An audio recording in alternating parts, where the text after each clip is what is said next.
Айнұр Тұрсынбаева: жақсы сөйлеңдер, болмаса үндемеңдер. Екі адам ұрысып қалса, оған үшінші бір адамның ықпалы болады.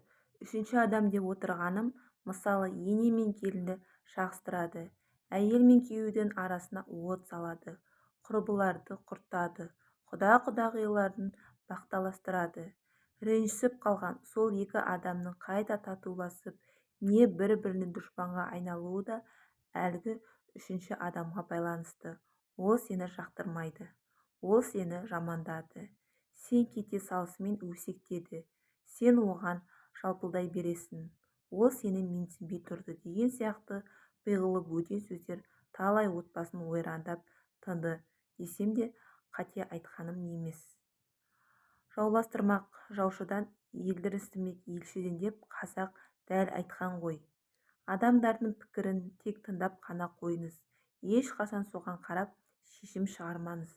Жаман адам жамандықты жеткізеді, жақсы адам жақсылықты жеткізеді. Хасан Басри: біреудің сөзін саған жеткізген адамнан сақ бол, өйткені ол сенің сөзіңді басқа біреуге жеткізеді, деген екен. Ренжіскен адамдарды татуластыруға ықпал етіп жүрейік. Жамандап жатқанын естісек, бірден ұмытып кетейік. Мақтағанын естісек, тез арада жеткізіп барайық. Сонда сіздің де адамдармен ара қатынасыңыз жақсарып, достардың, ағайынның алдында беделіңіз артады. Жақсы ниетіңді жамандыққа айналдыратын арсыздарды Құдайға тапсырып, үйренбейінше бізге тыныштық жоқ. Мен сөз құдіреті туралы көп айтамын. Шынында адамдар аузынан шыққан сөздің құдіретін білсе, мүлде жаман сөйлемес еді. Тіпті қанша ашуланып тұрса да тілге ие болған дұрыс. Бір ауыз сөздің өзі адамның тағдырын түбегейлі өзгертуге қауқарлы екен, талай естіп көріп жүрміз. Бүгін Балқаштан қайтар жолда біраз демалайыншы деп көптеген жаңа әндер тыңдадым. Ішінде жас әнші Дәулет Болатовтың да бірнеше әні бар болып шықты. Сол жігіттің бір әнінде «Осы жан сағынады» деп, «Жаралы жанымды емдеп, келмейсің неге мені іздеп» деген жолдар бар екен. Қателеспесем, қазір ол жігіт қатты ауырып жүр, яғни жаралы жанына ем іздеуде. Қыдыр әлім мен Қарақаттың бірнеше әніне сөз жаздым. Ризамын саған, бағым сен, билеші, тағы басқа. Қарақат әнінің мәтініне ешқашан «Қайдасың ғашығым, сені сағындым, сені ойлап ұйықтай алмай қиналдым» деген сияқты баянсыз махаббатты суреттейтін сөздерді қосқызбайды. Және біз Қарақатты бақытты отбасының символы ретінде бағалаймыз. Шындығында солай. Атырауда Табылды Досымов деген алапат бард ақын өтті. «Ұйықтап кетсем бір күні оянбай қалам» деген хит әні болды. Қайран ағамыз шынында ұйықтап жатып жалған дүниемен хош айтысып кете берді. Қызылордалық Нәби Аймұратов қандай дарынды азамат еді десеңізші. «Мүмкін емес» деген керемет хит әнімен танылған еді. Сол әннің ішінде де «Тыныштық бер жүрегіме, құлақ аспа тілегіме, сезім шоқты тығып қойғам жұмыр жердің жүрегіне» деген жолдар бар. Көп ұзамай өзі де жұмыр жердің құшағына ене кете барды. Жарықтық Мәдина апамыз «Қош енді қош бол күрең күз» деп шырқағанда ерекше сүйсініп тыңдайтын едік. Көп ұзамай-ақ күрең күзде жарық жұлдызымыздан айырылып қаламыз деп ойладық па? Кейбір ауыр әндерді титтей балаларға айтқызып қойып мәз болып отырамыз. Не де болса бақытты шақты жырлап, жақсылықты насихаттап, тыңдаған жұртты қуантып жүргенге не жетсін. Әсерлі әндер көп болсын. Ташкенттік Фазыл Қариді көпшілік білсе керек. Ол кісінің әкесі ақылынан алжасқан, ақыл есі дұрыс емес кісі болған екен. Фазыл Қари жұмыстан үйіне келсе, әкесі үнемі «Балам, мені үйге апаршы» деп отырады. Өз үйінде болса да солай айтады екен. Сосын баласы әкесінің айтқан екі етпей көлігіне отырғызып алып, көшені бір айналдырып келіп, «Әке, міне үйге келдік» деп өз үйіне қайта жеткізеді әкесі. «Рахмет балам, бәрібір өз үйіне жетпейді ғой» деп баласына мәз болып көрінеді. Күніге осылай қайталана беріпті. Бір күні Фазыл қари бір себептермен жұмысынан шығып қалып, көлігін сатып жібереді. Әкесі күндегі әдетіне жаңылмай, балам, мені үйге апар, депті. Көлігінен айырылып қалған баласы бір арбаның үстіне көрпе төсеп, әкесін соған отырғызып, ыңылдап машинаның даусын салып, ауланы бір айналдырып кеп, әке, үйге келдік, депті. Ол кісі мәз болып қалыпты. Тағы бірде, балам, қолыңды жай, бүгін саған жақсылап бата берейінші, дұға етейін, бүкіл әлемнің патшалары сенің арқанда жүрсін, деп бетін сипап бата беріпті. Ал ұлы болса, қалай бүкіл әлемнің ел билеушілері менің арқамда жүреді, оқымасам, үлкен қызметте істемесем, деп таңырқапты. Сөйтеді де, мейлі, әкемнің ақылы бүтін емес қой, деп күліп үндемей қоя салыпты. Арада біраз жылдар өтеді. Баласы Фазыл қари дінге бет бұрып 1998-2000 жылдары үлкен қари атанады. Сол жылдары Самарқанның бір кесенесі ашылған ба, мешіт соғылған ба, әйтеуір бір үлкен жиын болыпты. Оған барлық көрші Ресей, Қырғызстан, тағы басқа мұсылман елдерінің президенттері келіпті. Сол жиынға Өзбекстанның бұрынғы басшысы Ислам Каримов осы Фазыл қариды шақырыпты және қариға айтыпты. Сіз алға түсіңіз, бізге жол бастаңыз, деп алдына өткізіп жіберіпті. Сонда алда келе жатып, Фазыл қари ебіл-себіл жылаған екен. Жанындағылар таң қалып, неге жылайсыз? Артыңызда ел билеген патшалар келе жатыр, жыламаңыз, депті. Фазыл қари сонда әкесінің берген батасын еске түсіріп, және оның қабыл болған айтып берген екен. Ата-ананың батасы қашанда қабыл болады екен, тек жақсы батасын алып қалу керек. Сөздің құдіреті жайлы айтып та, жазып та жүрмін. Білесіздер ме, біздің ең көп еститініміз өзіміздің есіміміз, яғни өз атымызды естісек, елең ете қаламыз. Өйткені азан шақырған күннен бастап бүкіл клеткамызға сіңіп кеткен. Адам атының оның тағдырына айрықша әсер ететіні де сондықтан. Байқасаңыздар, танымал қыздардың есімінде ай көп кездеседі. Айгүл, Айнұр, Алтынай, тағы басқа. Айтақын ағамыздың ақын болатынын білместен ата-анасы айтатын ақын болсын, деп қойған еді. Солай болды. Айтақын ағамыздың екі ұлы бар. Бірінің аты Арман, кенжесіне ақын Жандарбек Бегімбетов ақын болсын деп, Жандарбек деп ат қойған. Атақты ақын Жандарбек Бұлғақовты қазір танымайтын қазақ жоқ. Сол сияқты Мейрамбек те қазір барлық мейрамның ортасында жүреді. Нұрсұлтанның да патша болатынын білмесе де елдің сұлтаны болса екен деген ниетпен қойылды ғой. Мұхамеджан Тазабеков те жердің бетіне исламды таратқан асыл пайғамбарымыздың аты қойылған еді. Қазір ол исламды бүкіл қазаққа таратып отырған арнаның жетекшісі. Ақын Сара Тоқтамысоваға Сара Тастанбек қызы сияқты ақын болсын деп қойылған атта ақталды ғой. Майра апайымыздың есімін уәлидің Майрасындай әнші болсын деп қойса, Роза апайымызға да Бағланова Розадай бұлбұл болсын деп ырымдаған. Жалпы қазақтың розалары шетінен әнші, бәрінің басында атақты Роза Жаманова апамыз тұрғаны белгілі. Сөздің киесі бар. Кешегі қыршыннан қиылған Денис Теннен спортта қай жасқа дейін жүресің, деп сұрағанда 25 жасқа дейін деп жауап берген.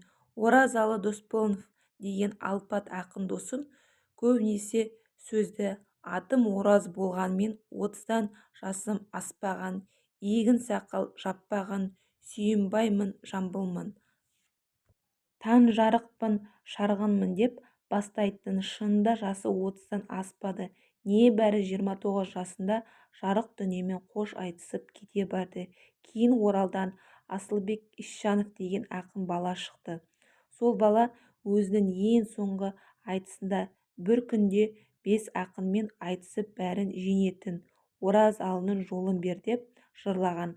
Арада көп уақыт өтпей жап-жас Асылбек тура Оразалы ағасына ұқсап жол апатынан қаза тапты. Атақты Жәнібек Кәрменовтің керемет термесі бар. Сол терменің ішінде жалғыз шықпа сапарға, өкініште қаларсың деген жолдар бар.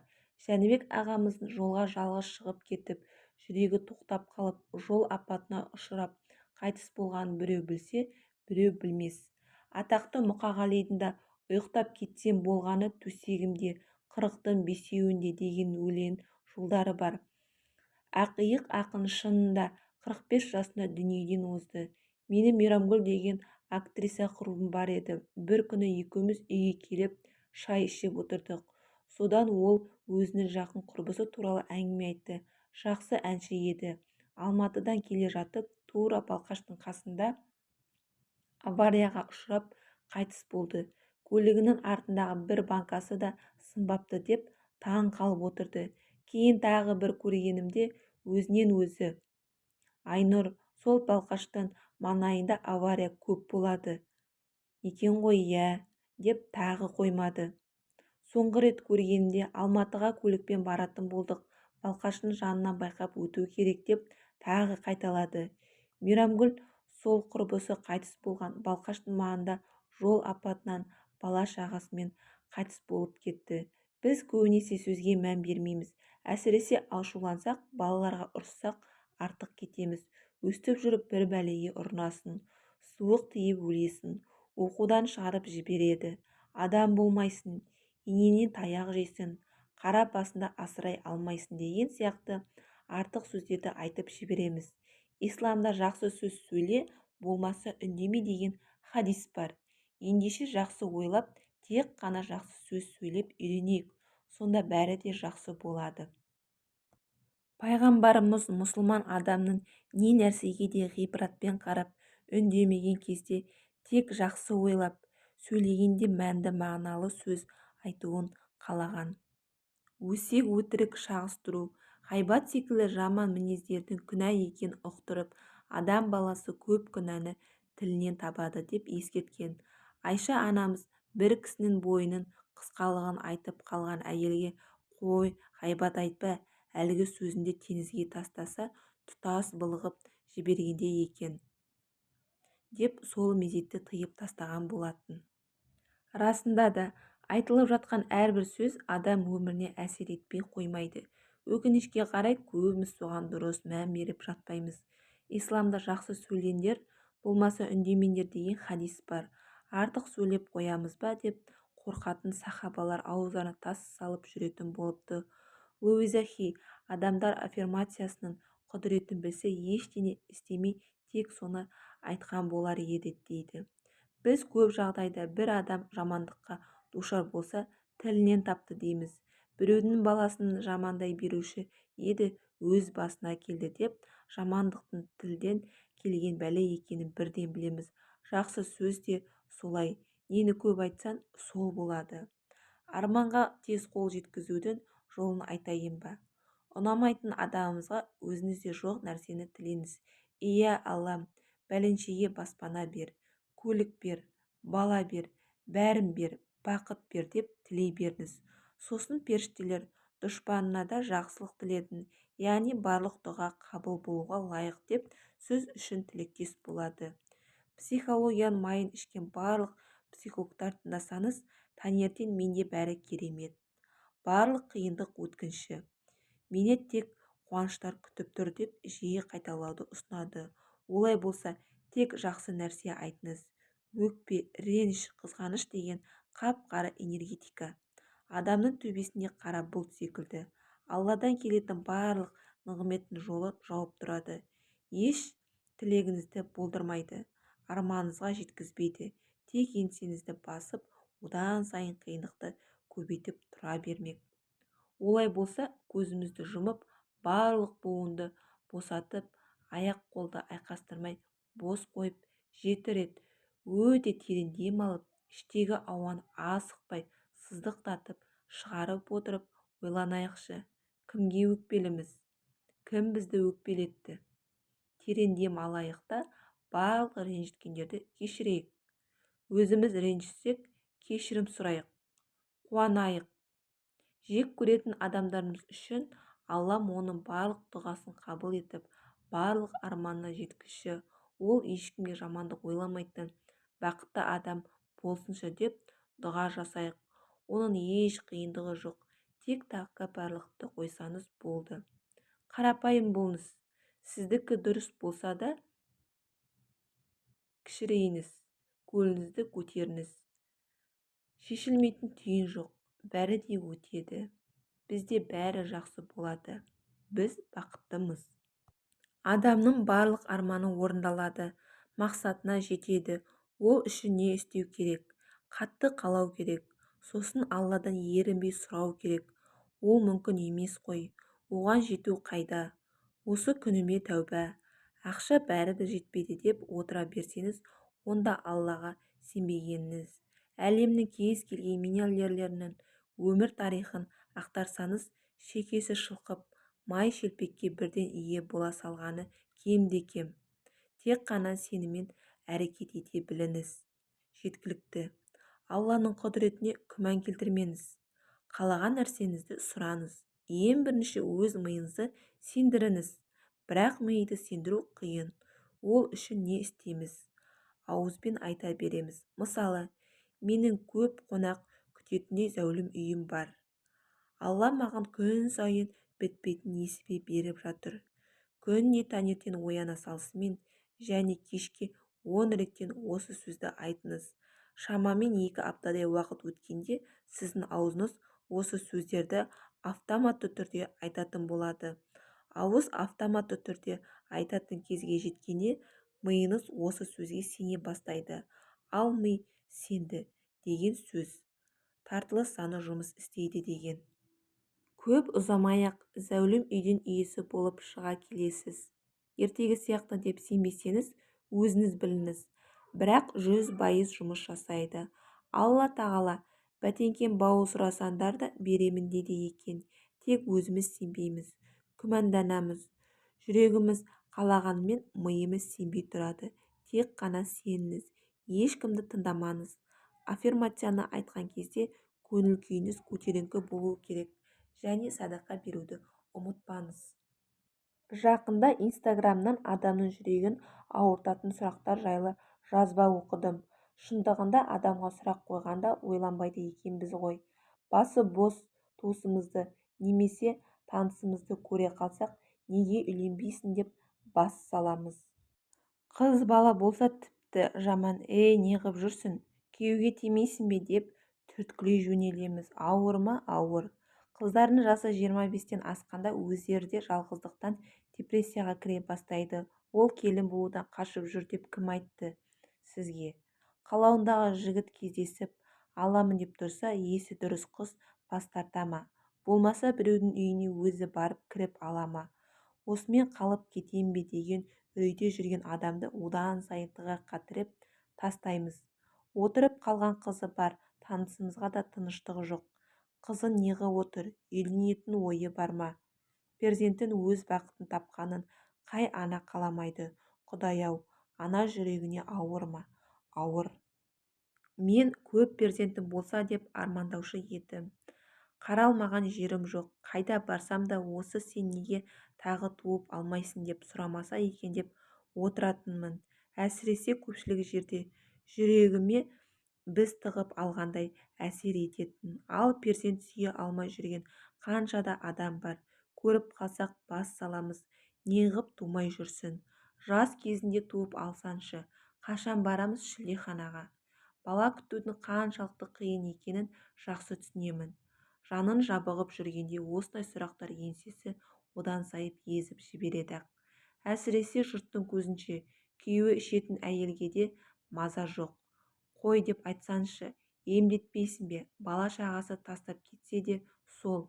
Балаларын кетіп қалған ба? Келінің кеп тұра ма? Баспанасы жоқ болса да пәле, неге үй алмайсыңдар? Қашанғы үйсіз жүресіңдер? Адам жетіскене үйсіз жүре ме? Көкем-ау, жетпейді ғой, жетпейді. Неге арықтап кеткенсің? Неге семіріп алғансың? Ауыр, өте ауыр. Жұрттың өмірі неге қызық? Не шаруамыз бар?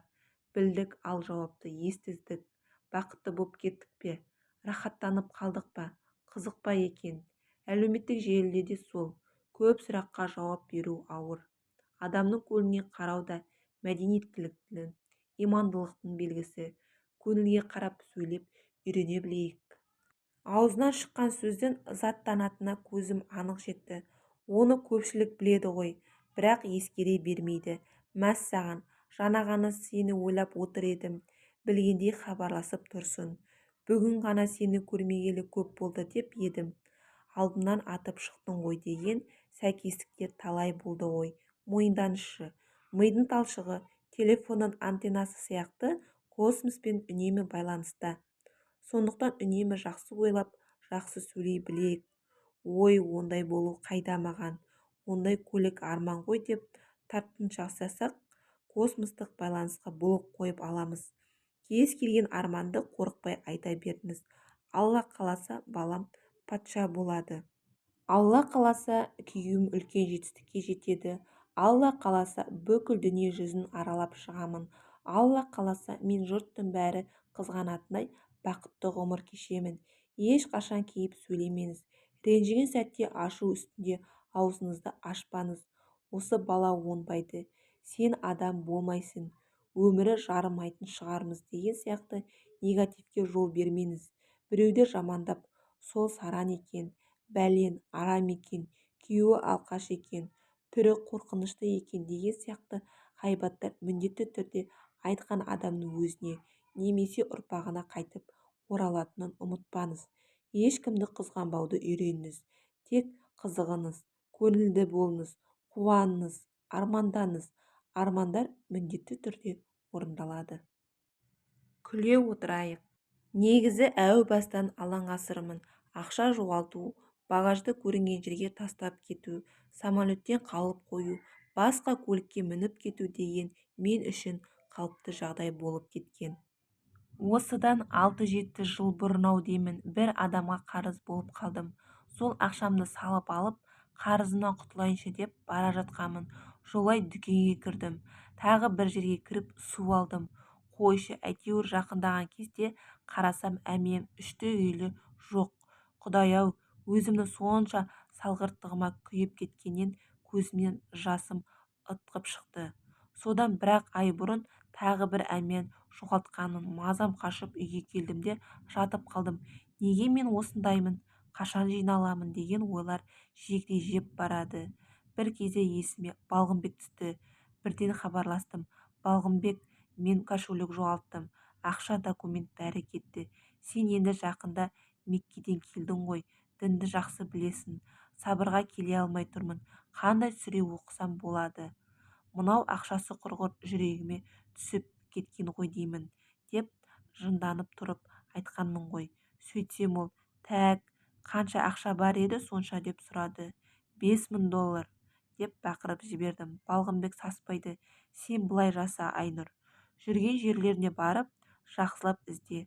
Ол ақшаны қайтсең де тап.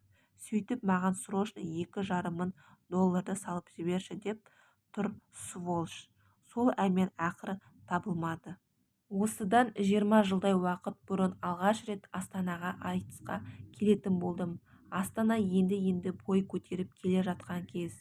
Пойызда бірақ байқадым, оң көзіме бірдеңе шыққан сияқты. Бір кезде ауыра бастады. Түнге қарай тіпті солқылдап кетсе бола ма? Пойыздың іші қапырық, адам көп. Плацкарттың жоғарғы қабатына ыңқылдап қиналып келем. Бір кезде астыңғы полкада жатқан апа көзімді әрлі-берлі төңкеріп қарап, ішінен теріскен шығып келе жатыр деді ғой. Мәссаған, ертеңіне айтыс, елестетіп көріңізші, көзімді теріскен. Сахнада отырсам жылап жібере жаздадым. Пойыздан түсе салып дәріханаға жүгірдім. Кірсем сатушы орыс. Теріскен деген құрғырдың орысшасын білмеймін. Глаза болит дедім жылағым келіп. Вам капля нужна, деді апай. Көрсетейін десем теріскен көзімнің ішінде көрінбейді. Үндемей күйге шығып кеттім. Дәріхана деген жоқтың қасы екен. Әрең дегенде тағы біреуін таптым. Кіріп барсам тағы да орыс. Қараңғы түсе бастады. Қалтамдағы ақшам тақыл-тұқыл. Таксиге қимай тұрмын. Автобуспен қонақ үйге келдім. Бақыт деген досым іздеп келіпті. Айтпақшы Бақыт Астанада ақша көп екен, байып кеткенше қайтпаймын деген ертерек келіп алған пысықтардың бірі мені қонаққа шақырып кепті. Ойбай, қонағың құрсын, маған теріскеннің дәрісін әкеп берші деп жабыса кеттім. Содан Бақыт тым жоғалды. Түнімен күттім, телефон жоқ ол кезде. Теріскенім мені аяды ма, көзім аздап қана қызарып, әйтеуір айтыста онша мазаламады. Кейін бірнеше ай өткен соң Бақыт үйге кеп тұр. Әй, сенің есің дұрыс па? Теріскеннің дәрісі қайда деп ұрсып бердім. Кешірші Айнұр, дәріханаға бардым. Ылғи орыстар екен. Теріскеннің орысшасын білмей қойдым деп тұр сабазым. Қазір Google көмекшінің бары қандай жақсы. Біздің ауылда кафе, ресторан деген атымен болған жоқ. Мен 14 жасымнан айтысқа шығып кеттім де, басқа қалаларға жиі баратынмын. Онда да сол ауылдан келген өзім сияқты қарапайым ақындармен кездесемін. Қысқасы, мейрамхананың тәртібін үйренетін мүмкіндік болмады. Колледжге оқуға түскен жылы емтиханға кешігіп қалдым. Автобус келіп болмаған соң такси тоқтатуға тура келді. Қалтамда ақшам шамалы қала. Қол көтеріп тұрсам, аппақ «Жигули» тоқтады. Абай, Жамбылға қанша аласыз дедім. Отырыңыз, сосын сөйлесейік дейді ол. Жоқ, сіз айтыңыз, менің ақшам аз деп қоймаймын. Бар ақшаңызға апарайын деп күлді. Сонымен не керек, колледжге әкеп тастап, ақшасын алмады. Ертесіне колледжге гүлмен кеп тұр. Бірнеше рет алған гүлім еді сол. Сонымен танысып сөйлесе бастадық. Қаланың баласы екен. Сөйтіп мейрамханаға шақырды. Бір күні бір қыздан көйлек сұрап, бір қыздан сумка алып сықиып шықтым. Қызықтың көкесі мейрамханада басталды. Меню деген пәлемен тапсырыс беріп көріппен. Мен білмейтін тағамдар, ең дұрысы жеміс жеп тыныш отыру керек шығар деп фрукты жеймін. Тамаққа тойып тұрмын, дедім өтірік. Жігіт те аздап қысылған болуы керек. Мен де тойып тұрмын деді. Сонымен бір табақ жеміс келді алдымызға. Бас салып ауылдағыдай алманы жей бастадым. Жігітім алманы алып, әдемілеп қабығын аршып турап берді. Мен жартысын жеп үлгергенмін ғой, ұят-ай. Бір кезде ол, киви жейсіз бе деді. Кивиді базардан көргенім болмаса, дәмін татып көрген емеспін. Қабығымен жеме, турап жеме, оны да білмеймін. Сосын амал жоқ, тағы да, мен осы кивиді мүлде жемеймін, маған тіпті ұнамайды деп құтыла салғым келді. Менің қолымды қайтармаңызшы деп жігіт қиылып қоймады. Амал жоқ, алдыма келген кивиді шанышқымен ала бастағаным сол еді, жемісім ұшып барып жігіттің алдына түсті. Көйлегін былғап та тастады. Дәл кинодағыдай ол үсті басын сүртіп әбігерге түсті. Мен отырмын, ұялғанымнан бетімнен отым шығып. Сонымен не керек, қайтайық, жұмыстарым бар деді ол. Ешқандай да жұмысы жоқ. Оны ішім сезді. Мен оны үркітіп алдым. Содан қайтып оны көрмедім. 24 жыл өткенде тура бүгін сәлем деген хат келіпті. Таныдым ба? Есіңде ме? Киви жек деп едік қой, деп қойыпты тағы. Ұмытпапты, ол да бір қызық кез еді. Осыдан 20 жылдай уақыт бұрын Қарағандыға айтысқа бардым. Ұлым емізулі ол кезде. У-шуға үйренген ғой, қынық демей жата беретін. Әдеттегідей плацкартта қалың қазақтың ортасында шай ішіп отырмыз. Арасында домбырамен ән салып қоямыз. Бүкіл вагон риза. Біреуі шұжық, біреу қаймақ әкеліп, қып-қызыл вечер басталады. Бір кезде шудан бір келіншек екі баласымен мінді. Үлкені 6-7, кішісі 3-4 шамасында. Қатты шаршаған сыңайлы, сөмкесі ауыр. Жол серік келіп құжатын сұрап еді, сөмкесін ақтара бастады. Терлеп тепшіп, сонша қопарғанда ештеңе таппады. Бәріміз сілтідей тынып отырмыз. Сонымен құжат та, билет те жоқ болып шықты. Жол серіктің амалы құрып түсіруге мәжбүр болды. Ал келіншек, түссеші, Құдай үшін мені түсірмеңіз, күйеуім қайтыс болып төркініме кетіп барамын деп жылап тұрып жалынсын кеп. Неге екенін білмеймін, ол уақытта плацкартта тек қазақтар жүретін және өте ұйымшыл болатын. Бүкіл вагон шулап жолсерікті райына қайтармаққа әлекпіз. Лезде әжептәуір ақша да жиналып қалды. Айқай-шу ушығып, вагонның бастығы келді. Қасында 2 милиция. Келіншек пойыздан түсуге мәжбүр болды. Әлі есімде. Кішкентай қызы дыбысын шығармай жылап тұрды. Ерін тістеп алған. Көзінде жас. Бір кезде вагон бастығының көзі маған түсіп кетті. Сіз өткенде Мұхаметжанды жеңіп кеткен Айнұр емессіз бе деді. Ол кезде Мұхаметжанның аты аңызға айналып кеткен болатын. Оны жеңу қиынның қиыны. Ал қазылар алқасының жүлдені маған бергендегі себебі емізулі балам бар екенін ескерген болатын. Енді әңгімеміз басқа бағытқа бұрылды.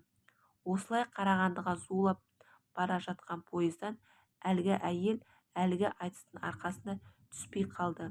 Яғни менің жеңілдікпен алған жүлдем билеті жоқ әйелге де жеңілдік жасады. Ой, сондағы қуанғанымыз-ай. Вечер қайта жалғасты. Былтыр бала-шағаммен демалуға Бурабайға барғанда Рикс қонақ үйіне тоқтап 2 күн демалдық. Шамамен 150 мыңдай төлеуім керек болып кассаға барсам, қыздар уже оплачено дейді.